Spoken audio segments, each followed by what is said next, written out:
Saludos amigos, saludos, gracias, muchas gracias por estar con nosotros en su programa Tiempo Medido, Peña de la Democracia en la República Dominicana.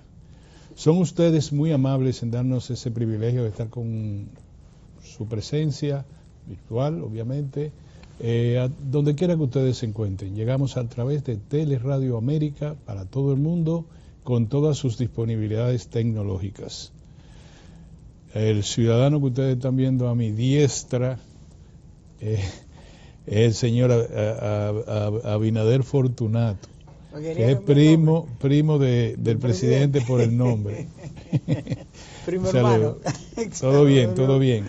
Buen día para ti y buenos días a nuestros amables televidentes. Gracias. Hoy, obviamente, la noticia fundamental que consterna, preocupa al mundo es la guerra. ¿No? Muchos medios lo llaman ataque, bombardeo. Es una guerra. La guerra de Irak, iniciada con los ataques de Israel y Estados Unidos, o de Estados Unidos e Israel. En una guerra que ahora mismo, primero saber el motivo, uno no lo entiende bien, porque el presidente Donald Trump dijo que el motivo es desalojar del poder al ya asesinado líder supremo Jamenei, sí, Khalid Jamenei, quien murió en un bombardeo. Dicen que él se quedó en su oficina trabajando como si nada y ahí se fue él. También se murió su esposa y una parte de su familia. Una hija, dos nietos, su yerno. Lo mataron todos. Mataron a la familia.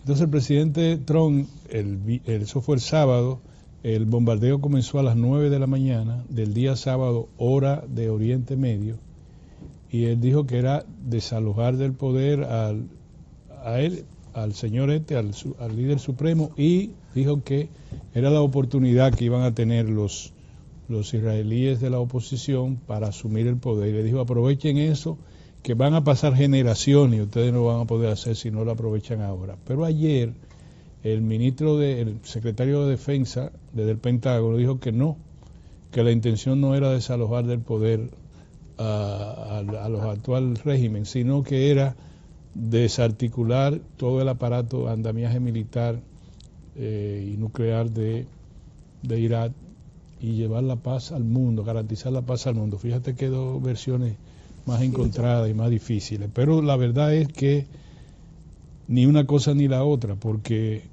en este momento, y es importante que ustedes revisen en las redes todo lo que se dice de esta guerra en distintas fuentes, para que luego se pongan en un punto medio y digan, bueno, las noticias provenientes de Estados Unidos son estas, las provenientes del Reino Unido, que ya se ha involucrado en la guerra, son estas, las provenientes de España son estas, las provenientes de Al-Qaeda, ¿cómo se llama? Al-Jazeera son estas. Entonces busquen un punto medio y ahí ustedes más o menos quizás estén relativamente cerca de la objetividad.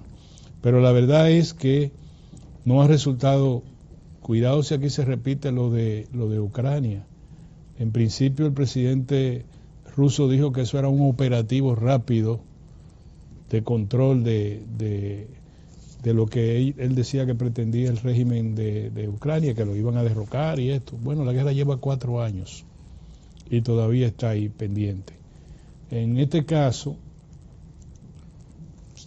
el presidente Trump dice que van a durar bombardeando alrededor de 4 semanas, con lo cual ellos entienden habrán destruido todo el aparato militar de Irán. Pero hoy se dice, hoy se afirma que Irán ya está desempolvando, porque es en las montañas rocosas y eso que están los sitios de lanzamiento de misiles más fuerte que yo diría, que no lo conocían, o que al menos la Mossad israelí ni la CIA de Estados Unidos lo habían ubicado como tal.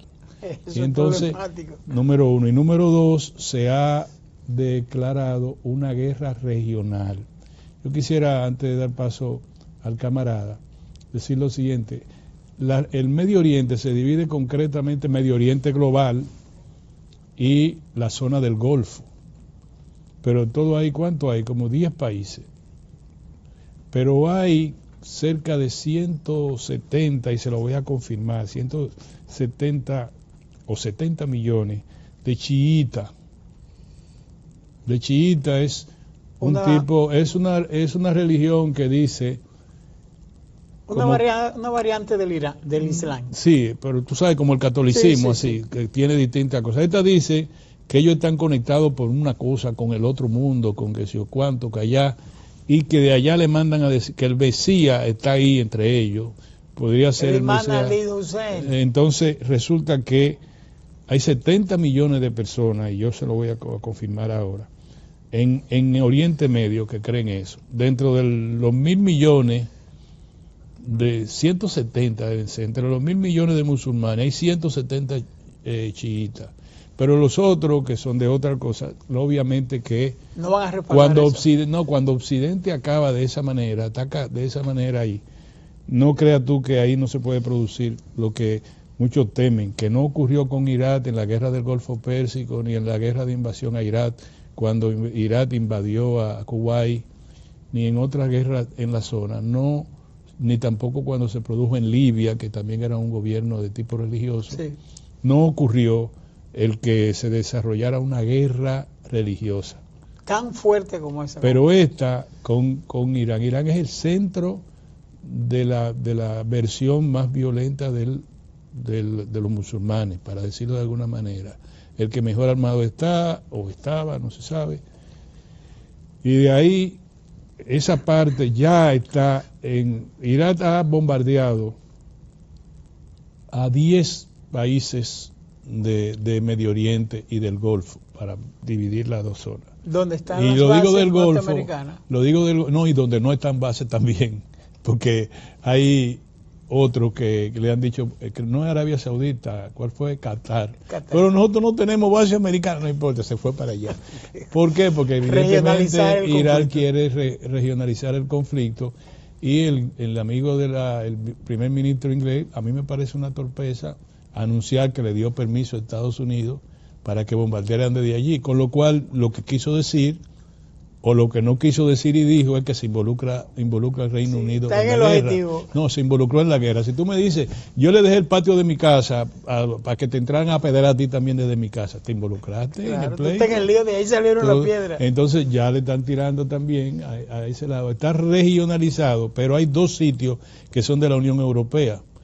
Uno es Yemen y el otro es las bases del Reino Unido, que ya se involucró. Entonces tenemos a Europa metido en eso, que se ha dividido Europa porque la parte que liderea España dice que eso no está mal, que no debieron hacer eso, y la parte que liderean Francia y el Reino Unido, no me acuerdo si también Italia, pero Francia y el Reino Unido dicen que hay que parar a Irán. Entonces Europa está dividido, mirando hacia Ucrania y mirando hacia Irán. La verdad, y después hablaremos desde el punto de vista económico, es que hoy la situación está llena de incertidumbre. No ha sido como está calculado en el laboratorio, atacamos aquí, matamos allí. Hoy dicen los principales periódicos de Europa, Irán, el régimen de Irán sigue intacto, dicen ellos. Ni tú ni yo estamos ahí, no sabemos. Pero ellos manejan información. Y ya el presidente Trump tiene un lenguaje muy triunfalista. Ríndanse o todos serán muertos. Y le vamos a dar inmunidad si se rinden. Y si no se rinden, todos van a morir. Ese es un lenguaje, ese es un discurso. Y el otro discurso es que ya hay una guerra regional. Hezbollah se metió en el pleito. Y estos dos caballeros que tú ves en pantalla están de lo más contentos. Pata arriba, bro. Adelante. Mira, realmente es muy penoso lo que ha ocurrido. ¿Tú sabes por qué, Orión? Y refuerzo lo que tú dices. Muy penoso porque matar a un líder religioso de esa dimensión es llevar la guerra al corazón del Islam, de la religión, que no es cualquier cosa. No solo es un tema político, no solo es un tema de geopolítica, no solo es un tema económico, también es un tema religioso, lo que más hiere a una nación, a un país, a una zona. Y el Islam tiene cientos de millones de musulmanes, y como tú explicabas, una variante del Islam. Te interrumpo para decirte que los chiitas son el 10%, del 10 al 15% de los musulmanes en el mundo. Practican la fe chiita, lo que se traduce en unos 150 a unos 200 millones de personas. Los chiitas son mayores en los países como Azerbaiyán, Irak, Bahrein, Yemen, Qatar. Y tienen una presencia significativa en otros países del Medio Oriente y Asia. Por eso es que es mucho más grave. Y uno ve con el simplismo con que Estados Unidos y los israelíes que han estado, ellos se disputan entre Estados Unidos y asumió su responsabilidad Israel diciendo nosotros fuimos que lo matamos. Uno se pregunta desde este punto de Occidente, aquí de este puntito de la geografía mundial, si vamos a la barbarie, vamos a una sociedad de la barbarie, vamos a aniquilar la civilización, o qué es lo que se plantea Netanyahu, Estados Unidos y Netanyahu, porque no va a la guerra a Israel si no se lleva de espalda a Estados Unidos y de frente también. Y vamos a preguntarnos, Orión, justamente en diciembre, antes de que ocurriera todo esto, ocurrió una situación atroz. ¿La recuerdan? En Australia, un padre y su hijo atacaron una celebración muy importante del mundo israelí, de la religión israelí, y mataron cerca de 14 o 17 personas. Un hecho muy doloroso, fue en una playa, estaban celebrando una de las festividades israelí importantísimas. Y ahora después de estas cosas, después de esta situación, después de este asesinato de ese ayatollah, de Ali Khamenei, una persona de una gran presencia, un clérigo, una persona que estudió filosofía, una gran figura. Y el mundo islámico aceptará eso como algo normal. Estará más seguro Israel en todo el mundo, no hablo de su territorio, sí. Y estará más seguro Estados Unidos con una situación de esta naturaleza. Ayer el FBI, Orión, para situar en contexto la situación, el FBI decía que tenía la sospecha de que era un hecho con lectura, sí, con lectura terrorista de un evento que ocurrió en Texas. Una persona entró con un fusil y entró y voceó por Irán, por el ayatollah. Oye, ojalá Europa no siga el mismo trayecto de Estados Unidos, cualquiera del liderazgo, porque para parar un asunto que no se sabe dónde termina. Sobre todo, y ahí termino, porque ayer el secretario de Guerra de Estados Unidos, Pete Hegseth, dijo que ya ellos iban a decidir para cuándo iban a parar la guerra, y que ellos no fue que la iniciaron, que la inició Israel. Oye bien, que la inició Israel, pero que ellos iban a pararla. Irán le respondió que ellos no paraban la guerra, que ellos abrieron la guerra y que la guerra va a seguir. Tengan en cuenta esto, a Irán la cultura, que vale mucho, Israel tiene una cultura milenaria también, como un pueblo errante, Irán como un pueblo asentado en ese mismo territorio, más de 6.000 años. Claro. 6.000 años. Es decir, la cuna de la civilización humana está entre Irak e Irán. Perfecto. En esa zona. Ahí nació. Estaban los babilonios y los persas. Donde está la civilización humana hace más de 6.000 años. Nos lo han enseñado, de 6.000 años, que sé yo cuánto. Ok. Ahora, miren la noticia última de este día, por la prensa europea. El ejército israelí dice haber destruido 600 infraestructuras del régimen de Irán. Muere la esposa del ayatollah Khamenei. El Pentágono llevará tiempo a alcanzar los objetivos de esta operación.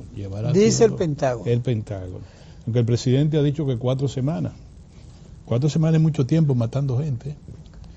Irán ataca la base del Reino Unido en Chipre. Tras anunciar Starmer es el canciller, no, el primer ministro del Reino Unido, que dijo que iba a dar más ayuda a Washington, que iba a ayudar a Washington en esta guerra. Bueno, pues ya están atacando en Chipre.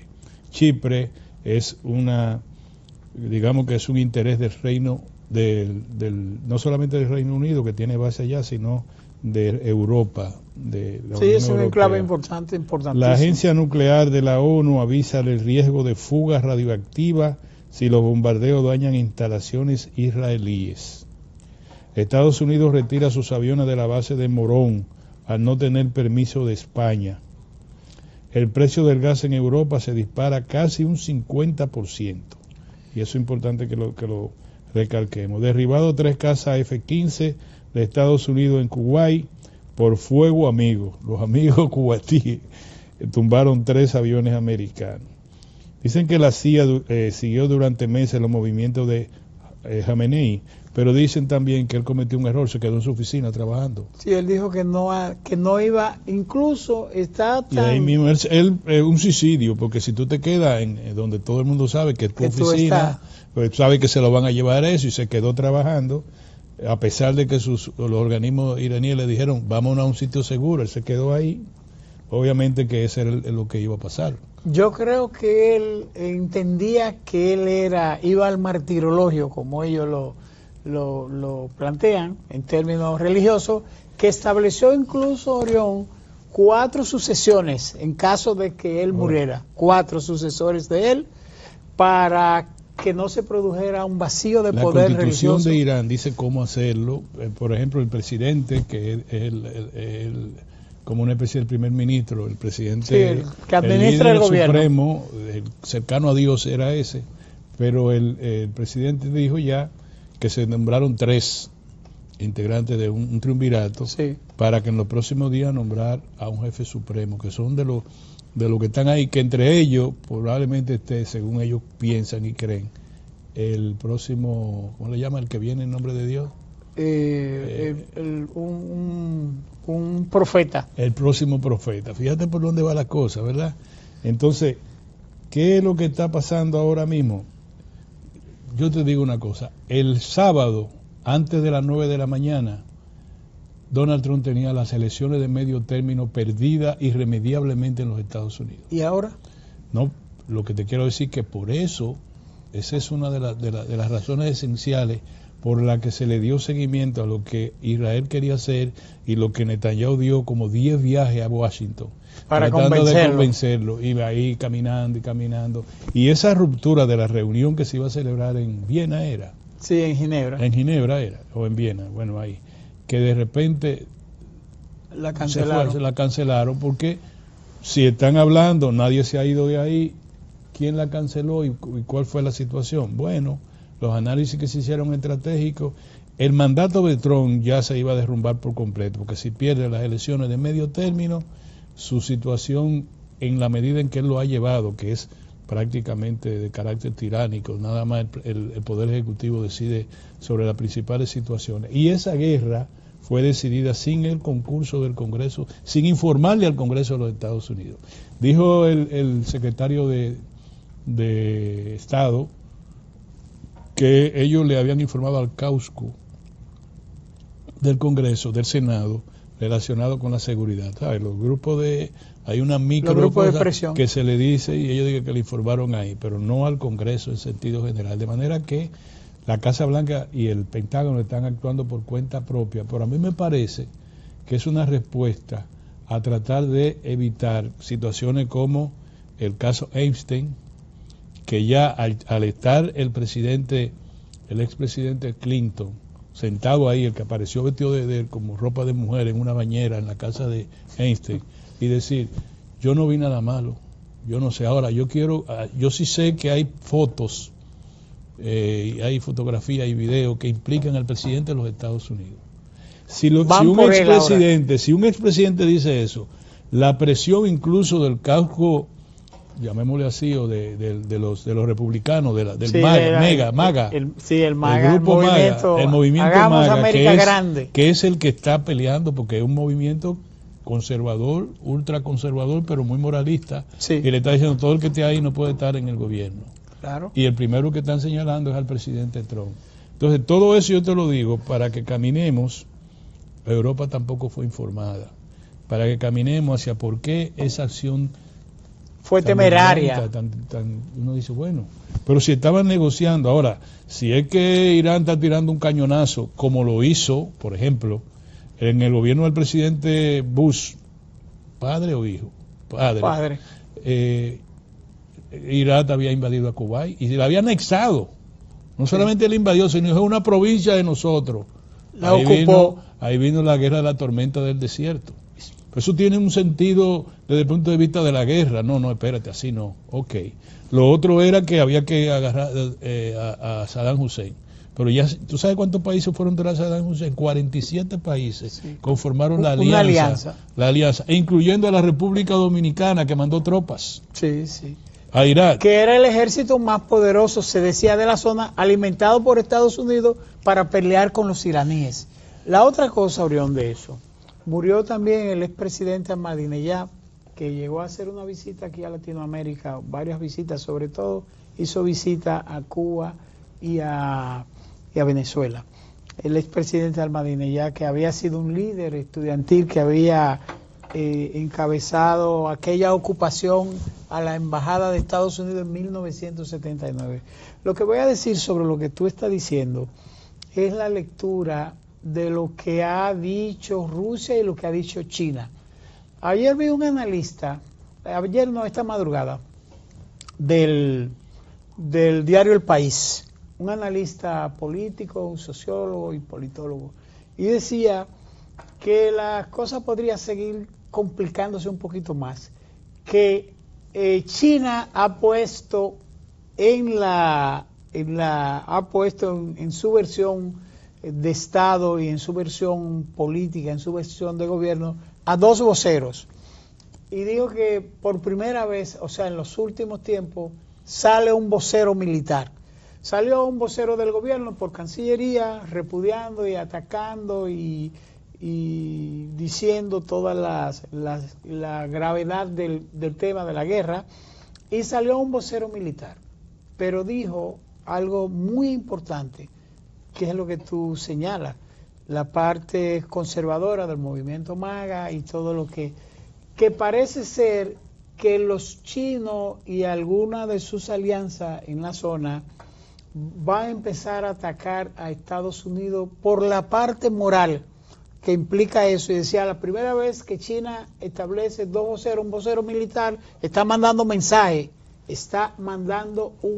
es un vocero militar, y que habla de la filosofía de Confucio, el Partido Comunista Chino y todo eso, de la peligrosidad del liderazgo del presidente Donald Trump, en una circunstancia que un presidente que ellos consideran desde este punto de vista que por ahí podría atacar, dice el diario El País, la parte moral de un hecho de esa naturaleza, de matar a un líder religioso, sí, de confrontar a eso. Y eso podría ser un camino. Mira, en sentido, primero es que queremos, que no lo hemos dicho, pero nosotros nacimos en una cultura que no es compatible el régimen de Irán. Yo no sé si es bueno, si para los musulmanes es bueno o no es bueno.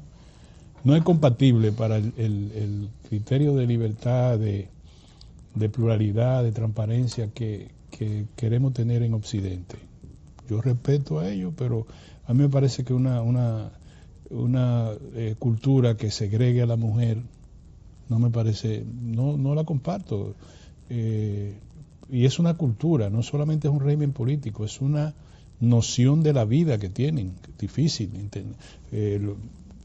Tenemos otra guerra, la de Pakistán con Afganistán, que también tiene el mismo tinte de culturas musulmanas y cosas que son basados en la violencia y en la exclusión, violencia y exclusión.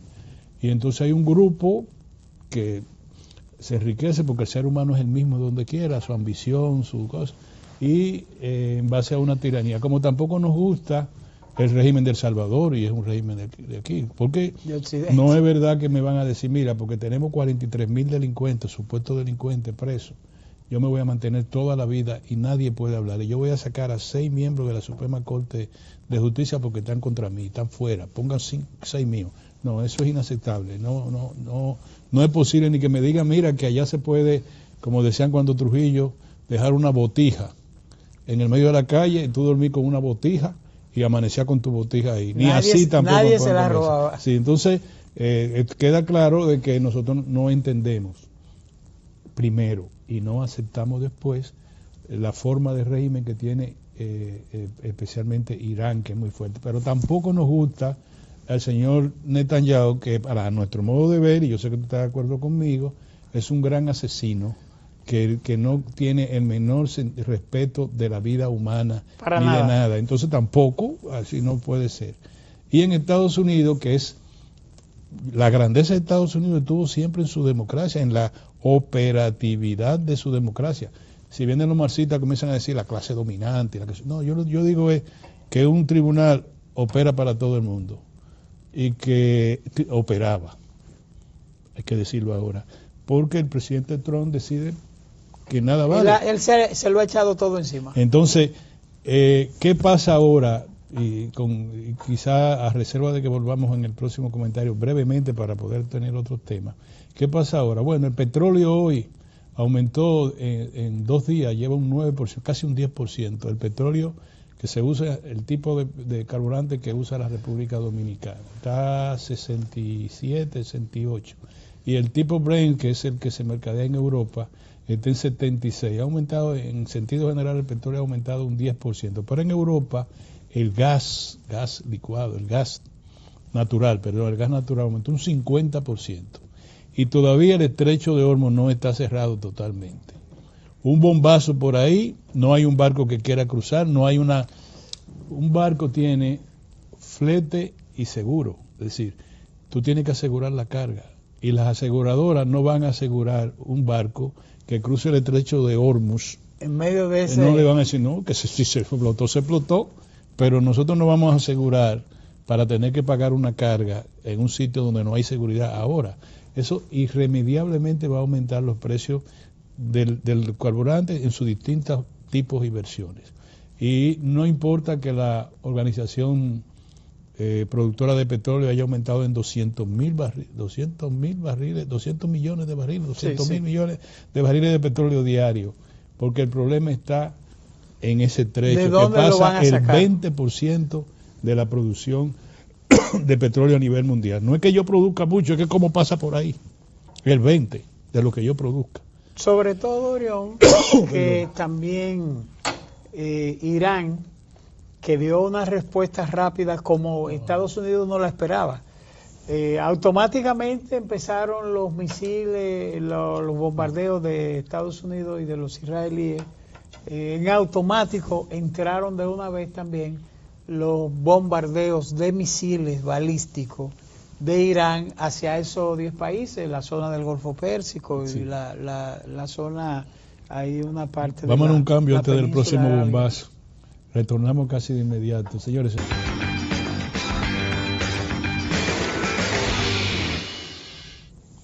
Para los que llevan anotaciones, gracias a los amigos que se conectan con nosotros en este momento, Félix Reina es mi hermano de hace más de 60 años. Yo calculo que cuando él y yo andábamos juntos, para arriba y para abajo. ¿Tenían 10 años? Entonces más de 50, 54, porque teníamos 14 años. Y andábamos para todas partes y éramos los que hacíamos las giras. ¿Te acuerdas que hacían giras en los barrios? En los barrios. En los barrios, las giras. En la esquina a las 6 de la mañana nos y vamos a él era Palenque. el que me cuidaba a mí porque yo, penosamente, no lo tengo que decir, era más violento que él. Entonces en los líos que se armaban, siempre él era el que me sacaba a los hijos. Se lo agradezco mucho. Entonces, así que si quieren meter cuña, y bueno, ¿qué uno va a hacer? Pero esa es la pura verdad. Lo otro que quiero ahora, nosotros vamos a dejar el tema de Irán va a prolongarse por muchos días, al menos por 4 semanas según el presidente Trump, pero yo creo que va a ser por más tiempo. De manera que vamos a tener tiempo para eso. Ahora yo creo que nosotros debemos analizar el discurso del presidente pronunciado el viernes, que se lo ha llevado toda esta situación de prensa. Por eso ustedes ven estos spots que promueve el gobierno para posicionar el discurso. La oposición le respondió, a veces con mucha fuerza, a veces un poquito más débil, pero en fin, la oposición hizo lo que rápidamente y se diluyó lo demás. Yo quiero llamar solo la atención lo siguiente. Primero, mira, Abinader, todos los presidentes al momento de presentar su rendición de cuentas el 27 de febrero, primero utilizan los años, el periodo anterior o el comienzo de su periodo si es el primero, o los años anteriores, y luego nunca cuentan malas noticias. Todo es color de rosa. Te van a decir lo mejor. Y entonces, cuando no hay mucho del presente ni del pasado, te proyectan al futuro. Te dicen, aquí va a haber una base de lanzamiento de cohetes y el día tal se va a tirar el primer cohete dentro del cohete. O te dicen, nosotros hemos programado un plan que al 2036 la economía dominicana se va a duplicar. Y nosotros vamos a hacer esto y lo otro. Y el deber de la oposición es refutar. No caen a mentiras o no caen a medias verdades. Bueno, pues el deber de la oposición política y del empresariado como ente de influencia a nivel nacional, decirle, mire, en tal proyecto esto no puede ser por tal cosa, o sí puede ser o no puede ser. Ok. De manera que yo no sé por qué la gente se pone tan guapo o se alegra tanto, cualquiera de las dos, porque el presidente pinte de color de rosa el país. Lo han pintado otro. Ahora, ¿cuál es, a mi modo de ver, la falta que tuvo ese discurso? La reflexión. Desde el presidente Balaguer, los discursos de rendición de cuentas tienen un contenido reflexivo que se le llama la atención al país sobre tal o cual cosa y se discute crudamente temas como la seguridad, como el narcotráfico, como la corrupción, pero de un punto de vista reflexivo, como el hambre. O sea, hay cosas que tú pintas de rosado, está pintado, pero esto tiene demasiado hoyo, esta pared hay que arreglarla porque no se puede pintar así. Entonces, ¿qué es lo que yo veo? No hubo reflexión en el discurso del presidente. Por ejemplo, el tema del narcotráfico es un tema grave. Muy preocupante. Entonces, no quiere decir, nosotros somos los culpables de que esté el narcotráfico. Yo no estoy diciendo eso. Yo estoy diciendo reflexiones sobre eso, preséntele al país sus consideraciones sobre un tema que afecta a la juventud, que afecta a la economía, que afecta a la familia. Hasta la misma familia, que ha habido reflexiones sobre no es una carta, sobre el mensaje pastoral con motivo del 27 de febrero. Respóndale a los obispos, porque los obispos, desde la base de la iglesia hasta la sociedad, tienen un nivel de influencia importante. Entonces, reflexiones sobre eso, reflexiones sobre la criminalidad, no solo con las estadísticas ya traídas y ya llevadas, sino la criminalidad como un fenómeno que atenta contra la gobernanza, contra la seguridad del país, etcétera. Bueno, yo esperaba eso, y lo demás, parte del circo. ¿Qué tú quieres? El presidente no diga que todas las obras que mencionó, él pudo haber durado 3 días diciéndolas, porque la comenzó desde allá y hay una obra que está comenzada, hay una que dio un Picasso, hay otra que está terminada, hay otra que... Pero la sociedad espera de un jefe de Estado, y quiero yo decirle con todo respeto al presidente, reflexiones sobre puntos nodales, no decir que lo solucionó ni decir que lo va a solucionar, sino reflexionar a la sociedad sobre el futuro que debe encaminar el país para resolver falencias fundamentales. No encontramos a un presidente muy reflexivo, lo encontramos exacerbadamente optimista. Eso es lo que yo creo. Bueno, hay demasiados temas por donde uno inclinarse y ver algunos ejes del discurso sobre la economía y también la posibilidad de las inversiones internacionales en la República Dominicana, pero también la posibilidad, Orión, de que de alguna manera el liderazgo político asuma algunos temas de esto como política horizontal del gobierno frente al país y como... me olvidé del tema haitiano, debimos reflexionar sobre el tema haitiano. Por eso lo digo, porque realmente, y en el caso de la Carta de los Obispos, que es importante que lo que tú señalas, los obispos han planteado al país y lógicamente al gobierno en su reflexión del 27, de su carta pastoral del 27 de febrero, los obispos están planteando que la República Dominicana vive una situación muy difícil en la parte moral, refiriéndose al tema de la corrupción, refiriéndose al tema de la familia, los niveles de agresividad que tiene el país y también los niveles de inequidad que hay, porque hay varias sociedades. Una sociedad que tiene todas sus articulaciones en algunos polos del centro de la capital o de las ciudades grandes como Santiago, como otras ciudades del país. Y la gente vive cómodamente bien, pero en otra parte la situación es diferente. Tanto así que la oposición se aprovechó por esa parte, se fue por ese lado y muchas personas, cientos de personas, gente que fueron consultadas, dijeron, bueno, ¿dónde es que el presidente está planteándose el tema del crecimiento económico? Porque la gente lo ve en función de su bolsillo, lo ve en los supermercados, lo ve en el costo de la vida, lo ve en el costo de la factura eléctrica, en el tema del pasaje, lo ve en muchísimas cosas. Sin embargo, desde el punto de vista personal, que pude ver el discurso y hacer anotaciones, también vi que el presidente está tratando, y lo hizo muy bien, gentilmente bien y oficialmente bien.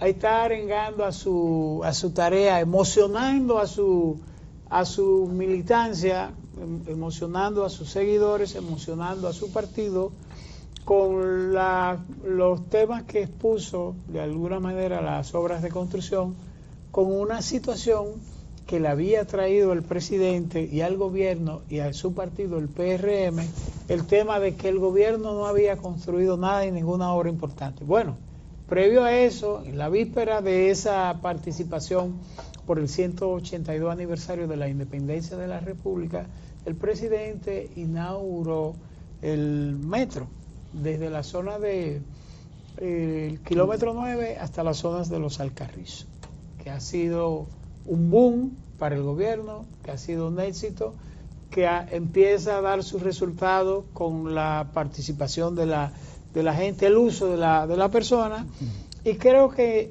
su discurso estuvo cargado de mucha emoción política porque la imagen del PRM y del propio gobierno con el tema de la corrupción, con el tema, en el caso del PRM, con el tema de la vinculación de dirigentes y de elementos, figuras importantes del Congreso en temas del narcotráfico, había desplomado mucho la imagen del Partido Revolucionario Dominicano y del propio gobierno. Yo creo que el presidente lo hizo muy bien porque enardeció su base, su militancia, puso hiperactiva su dirigencia y creo que logró en parte su resultado porque un partido que va en 2 años a salir del gobierno con la figura de él debería haber tenido o debe tener hasta ese momento en que tenga que salir las elecciones del año próximo, tener muy arriba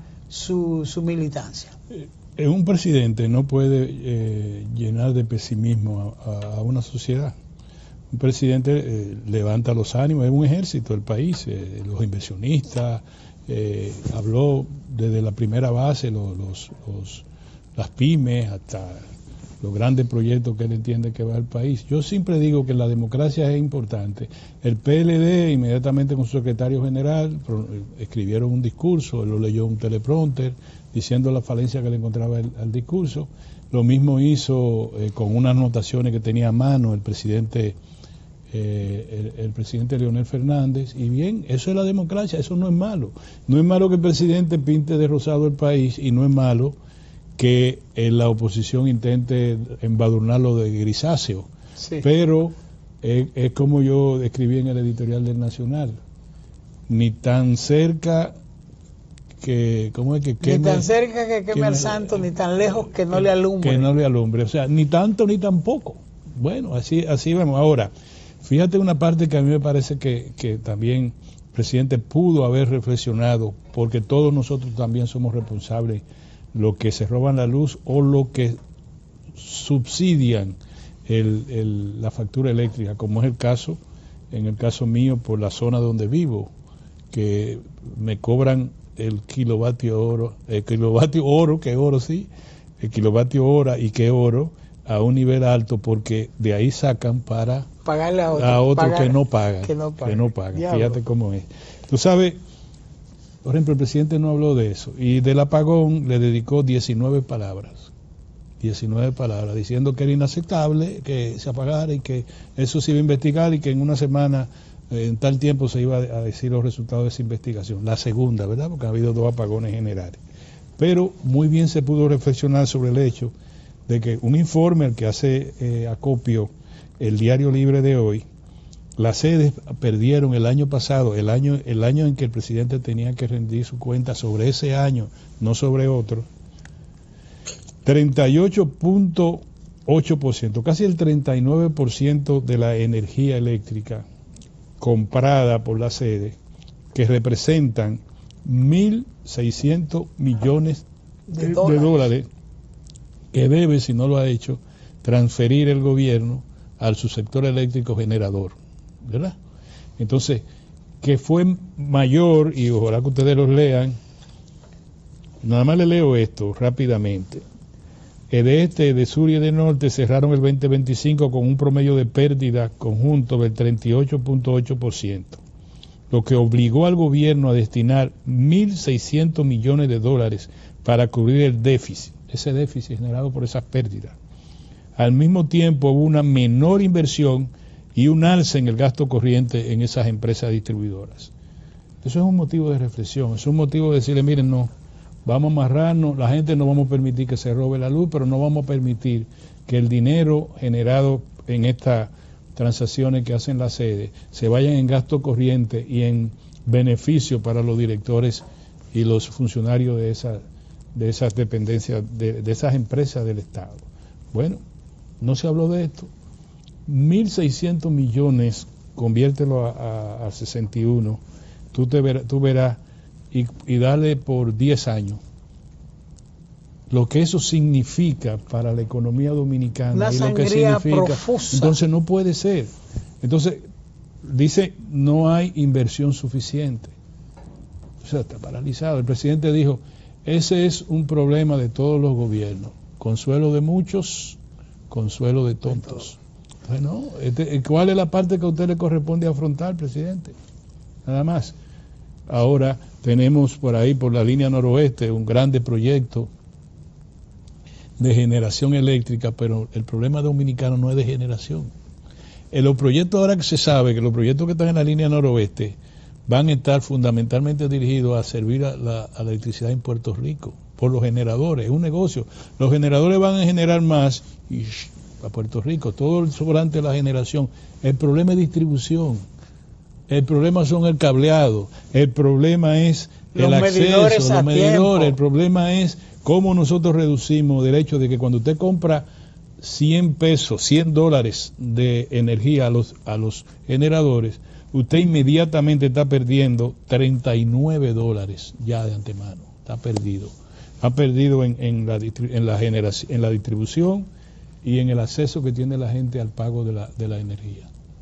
Pérdida en la distribución, en la canalización de esa red, de esa energía, y que se la roban y que no pasa nada, y que nosotros estamos, de los dineros de nosotros, 1.600 millones de dólares anuales transferidos en promedio al subsector eléctrico. Entonces eso era un motivo de reflexión. No hay que tener buena noticia para todo, pero hay que decir, señores, por más esfuerzo que hemos hecho, no hemos podido reducir, yo poniéndome de fresco a querer decir lo que debió decir, pero es evidente que el promedio de robo de la energía, es evidente que las exoneraciones que le tenemos a determinados sectores que se conectan directamente con los suplidores, etcétera. Bueno, yo no sé, pero reflexionar, para que uno siente y diga, es verdad, mira lo que dice el presidente. No está diciendo que la cosa está bien, está reconociendo que está mal, pero nosotros no vamos a pelear por eso si se reflexiona y se le dice a la sociedad qué camino es que vamos a tomar.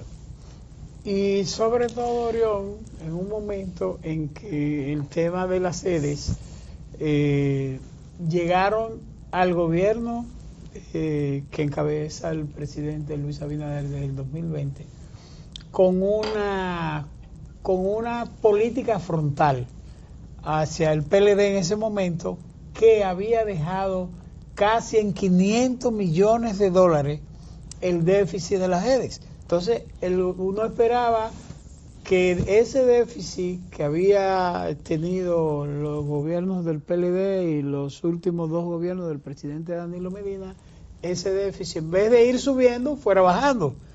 Porque los guruses del PRM, lo digo como partido porque era una confrontación de partido, los guruses del PRM decían, no, nosotros dejamos eso resuelto. Yo tengo que recordar aquí que lo primero que hicieron los administradores de las sedes en 2020, cuando llegaron al gobierno, se subieron los sueldos, el presidente inhabilitó rápidamente eso, dijo, no, pero así no es, y se lo quitó, pero las sedes aumentaron la cantidad de empleados, de técnicos, se produjo de todo. Y hay una de las sedes que el presidente puso 4, cambió a 4 administradores. Entonces, realmente el tema seguirá para largo porque uno no le ve salida, y como tú estás planteando, el gobierno debió de poner sus mejores cartas en la mesa y además también decirle a los proveedores de energía, los nuevos que llegaron, los que llegaron con la barcaza, por Asua, por aquí, por San Pedro, por allí, por acá, que están vendiendo más caro 10 veces, 5 veces, 15 veces que la energía de los productores de energía tradicional. Te doy un dato, el déficit de la distribuidora de electricidad en 2019, el año anterior, ¿verdad?, fue de 30.6% en comparación con la energía comprada, lo que se traduce en un subsidio de 728.1 millones por parte del gobierno, y ahora es 1.600 millones. Demasiado. Entonces se duplicó. Claro. Entonces eso es importante decirlo, porque también a los ciudadanos hay que llevarle información. Mira, una cosa antes de irnos, brevemente, ¿tú crees que es justo que un médico cobre 10,000 pesos por una consulta? ¿Un copago? No, 10,000, no aceptan seguro. 10,000 pesos en una de las clínicas que fue construida supuestamente con dinero para donación, ¿cómo se llama? Para servir, para principalmente el tema del corazón y demás. El negocito. 10,000 pesos. Que si tú vuelves otra vez 10,000 pesos, pero ¿quién diablo puede pagar eso? Ahí es que entonces debe entrar, Orión, ya no vamos, ¿verdad? Ahí debe entrar el Ministerio de Salud Pública y debe entrar el Servicio Nacional de Salud. Porque, entonces, ¿cuál es la autoridad? Porque es que la salud no puede verse como un mercado. Así no, Dios mío. Y los médicos tienen que reflexionar, y su colegio médico también tiene que decir. El colegio médico tiene que decirle a sus afiliados, porque ellos piden mucho señores, cuarto el colegio. Mira, comenzaron 6,000, 7,000, ya rompieron el récord, ahorita son 25,000 pesos, como van. Bueno, la gente no va a ir entonces. Mira, ahora ante al pobre lo único que el remedio que le queda es morirse. Pero yo le quiero decir a los clases medias que se preparen, que también el único remedio que van a tener es el de morirse. Morirse más Porque rápido. ¿cómo tú vas a tener 10,000 pesos para una sola consulta? Para que el médico te diga, tiene que hacerse tal de trabajo de laboratorio, venga el lunes. Y el lunes 10,000 pesos más, pero diablo. Salud pública. Vámonos, antes que yo tire una mala palabra, porque estoy, pero abusadores, carajo. Nos vemos, señores, mañana de padre a hija con Kirsi Mejía, y el miércoles volvemos con el señor que está aquí al lado mío. Volvemos, señores. Abinader Fortunato.